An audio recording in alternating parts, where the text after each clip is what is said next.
দেখো একটা প্রবলেম দিয়েছে, এ 150 মিটার লং ট্রেন, একটা ট্রেন 150 মিটার লম্বা, travelling at 54 kilometre per hour, মানে তার ট্রেনটার স্পিড হচ্ছে 54 কিলোমিটার প্রতি ঘন্টা, crosses a platform in 42 second, 42 সেকেন্ডে একটা প্ল্যাটফর্ম কভার করেছে। তো what is the length of the platform, সেই প্ল্যাটফর্মটার কত লম্বা। তো তোমরা সিম্পলি করবে 54 কিলোমিটার পার আওয়ারটাকে মিটার পার সেকেন্ড এ নিয়ে যাওয়ার জন্য 5/18 দিয়ে গুণ করে দেবে। দেখো এটা কেটে কি হয়ে যাবে, 15 মিটার পার সেকেন্ড।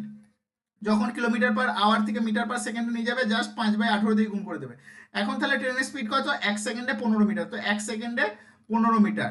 এখানে বলে যে 42 সেকেন্ড মানে 42 সেকেন্ড গেছে, তো 42 সেকেন্ডে কত যাবে, 42 সেকেন্ডে 15কে 42 দিয়ে আমরা গুণ করে দেবো, 15কে 42 দিয়ে গুণ করলে দেখো 630 হয়ে যাচ্ছে। তাহলে ট্রেনটা 630 মিটার কভার করেছে 42 সেকেন্ডে।